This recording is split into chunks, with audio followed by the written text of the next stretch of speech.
ایک سنائپر کی سنسنیخیز داستان جو تنہا دشمن کی فوجوں سے نبرد آزما رہا۔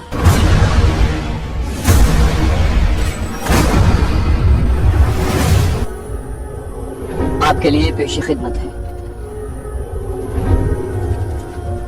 کہانی کی طرف جانے سے پہلے آپ سب سے گزارش ہے کہ اگر ابھی تک آپ نے ہمارے چینل کو سبسکرائب نہیں کیا تو اسے سبسکرائب کیجیے، اور ویڈیو پسند آنے کی صورت ہے اسے لائک اور شیئر کرنا مت بھولیے، اور کامنٹ کر کے ہمیں بتائیے کہ آپ کو ہماری ویڈیوز کیسی لگی۔ آئیے کہانی کی طرف چلیں۔ اس درخت کی شاخ پر بیٹھے مجھے 12 گھنٹے ہونے کو تھے۔ میں بس اپنے ہاتھ پاؤں کو محدود حرکت دے کر اپنے اعضاء کو سن ہونے سے بچا سکتا تھا۔ اس سے زیادہ حرکت کرنے کی عیاشی میری قسمت میں نہیں تھی، لیکن یہ سب میرے لیے اتنا زیادہ بھی مشکل نہیں تھا کہ مجھے اپنے فرض سے باز رکھتا۔ دوران ٹریننگ میں 36 گھنٹے اس سے بھی محدود جگہ پر بیٹھ کر گزار چکا تھا، بلکہ ایک مرتبہ تو مجھے 48 گھنٹے گزارنے پڑ گئے تھے۔ لیکن اس میں بھی شک نہیں کہ ٹریننگ اور حقیقت میں زمین آسمان کا فرق ہوتا ہے۔ ٹریننگ ہوتی ہی غلطیاں سدھارنے کے لیے ہے، جبکہ حقیقت میں غلطی کرنے کا مطلب اپنی جان گنوانا ہوتا ہے۔ خاص کر ایک سنائپر کے لیے غلطی کا تصور محال ہے۔ ہمارے اساتذہ کہا کرتے تھے کہ سنائپر کے پاس فائر کرنے کے لیے صرف ایک گولی ہوتی ہے۔ اگر وہ گولی ہدف کو چھو نہ سکے تو دردناک موت سنائپر کا مقدر بن جایا کرتی ہے۔ میرے پسندیدہ استاد راؤ تصور کا قول اس بارے میں اور بھی متشدد ہے۔ ان کے مطابق سنائپر کے پاس فائر کرنے کے لیے 2 گولیاں ہوتی ہیں، پہلی گولی ہدف کے لیے، اور اگر وہ خطا ہو جائے تو دوسری گولی اپنے لیے، کیونکہ دشمن کے ہاتھ آنے کا مطلب زندہ درگور ہونا ہوتا ہے۔ البتہ گولی کے نشانے پر لگنے کی صورت میں ایسی افراتفری اور انتشار پھیلتا ہے کہ سنائپر کی طرف لوگوں کا دھیان ہٹ جاتا ہے۔ یوں بھی سنائپر کا ہدف اہم شخصیات کو ہی نشانہ بنانا ہوتا ہے، لیکن عملی زندگی میں آنے کے بعد یہ کہنے میں حق بجانب ہوں کہ اس کے برعکس ہونا بھی ممکن ہے، کیونکہ ایک بار ہمارا ایک ساتھی ناکام فائر کرنے کے بعد بھی اپنی جان بچانے میں کامیاب ہو گیا تھا، اور اس کی وجہ اس کا آہنی ارادہ، بہترین کیموفلاج اور نشانے بازی میں اعلیٰ درجے کی مہارت تھی۔ گو اصل ہدف خوش قسمتی سے بچ گیا تھا، مگر اس کے 8-9 محافظ ہمارے سنائپر نے چن چن کر مار ڈالے تھے۔ مجبوراً دشمن کو سنائپر پکڑنے سے زیادہ اپنی جان بچانے کی فکر ہوئی، اور وہ مزید کمک کی تلاش میں میدان چھوڑ کر بھاگ گئے۔ ان کی واپسی تک ہمارا ساتھی وہاں سے غائب ہو چکا تھا۔ در حقیقت ایک سنائپر کو نشانہ بازی میں مہارت کے ساتھ ذہنی طور پر بھی چاق و چوبند اور ہوشیار ہونا چاہیے، تاکہ حالات کے مطابق بہتر فیصلہ کر سکے۔ اس کے ساتھ اسے چھپنے کی جگہ کا چناؤ کرتے وقت وہاں سے فرار ہونے کے رستوں کو بھی نگاہ میں رکھنا چاہیے کہ کسی بھی ناگہانی صورتحال میں وہاں سے بھاگ کر اپنی جان بچا سکے۔ اس وقت میرے ہاتھ میں آسٹریا کی بنی ہوئی SSG 69 رائفل تھی، جسے سٹائر سنائپر رائفل کہتے ہیں۔ گو آج اس سے کہیں زیادہ بہتر اور معیاری رائفلیں دستیاب ہیں، مگر اس کا یہ مطلب نہیں کہ اس کی افادیت اچھی رائفلوں کی موجودگی میں کم ہو گئی ہے۔ اس سے 800 گز تک کسی آدمی کو آسانی سے نشانہ بنایا جا سکتا ہے۔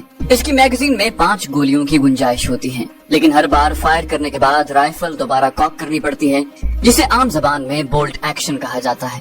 اس وقت میں نے جس جگہ کا انتخاب کیا تھا وہاں سے ہدف کا فاصلہ 700 گز بنتا تھا۔ سبز درخت کی مناسبت سے میں نے اپنے لباس کے اوپر سبز رنگ کا گلی سوٹ پہنا ہوا تھا۔ گلی سوٹ سنائپر کا وہ مخصوص لباس ہوتا ہے جو اسے علاقے کی مناسبت سے چھپنے میں مدد دیتا ہے۔ صحرائی علاقے میں ریتلے رنگ کا گلی سوٹ جو خشک جھاڑیوں سے میل کھائے، بنجر اور خشک علاقے میں مٹیالے رنگ کا گلی سوٹ، مکمل برفیلے علاقے میں سفید رنگ کا گلی سوٹ، اور سرسبز علاقے میں گہرے سبز رنگ کا گلی سوٹ سنائپر کو چھپنے میں مدد دیتا ہے۔ جو بھی سنائپنگ میں چھپنے کی اہمیت اتنی ہی اہم ہے جتنی ہدف کو نشانہ بنانے کی، کیونکہ خود کو چھپا کر ہی ایک سنائپر ہدف تک رسائی حاصل کر سکتا ہے۔ روانہ ہونے سے پہلے ہی سنائپر نے منصوبہ بندی کی ہوتی ہے کہ وہ کس قسم کا گلی سوٹ ساتھ لے کر جائے گا۔ بعض اوقات اسے منصوبے کے مطابق چھپنے کی جگہ نظر نہیں آتی۔ ایسی حالت میں وہ وقتی طور پر گھاس پھوس، درختوں کے پتوں یا اپنے جسم کو کیچڑ میں لت پت کر کے علاقے کی مناسبت سے اپنا کیموفلاج کر لیتا ہے۔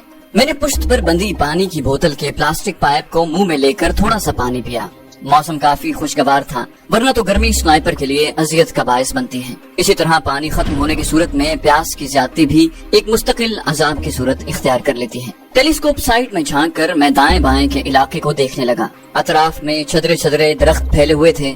میرے ہدف نے دائیں جانب سے نمودار ہونا تھا، مگر میں اس سمت کی دور تک نگرانی نہیں کر سکتا تھا کہ میں نے اپنی مچان بنانے کے لیے موڑ کے قریب جگہ کو پسند کیا تھا۔ وہاں سے موڑ تک کا فاصلہ قریباً 2 کلومیٹر بنتا تھا۔ میں نے آنکھیں بند کر کے ایک لہجے کے لیے 2 شاخے کے ساتھ سر ٹکا دیا۔ ہلکی سی غنودگی کا احساس ہوا اور میں سر جھٹک کر نیند کو بھگانے لگا۔ ذرا سی نیند بھی مجھے تکمیل مقصد سے غافل کر سکتی تھی۔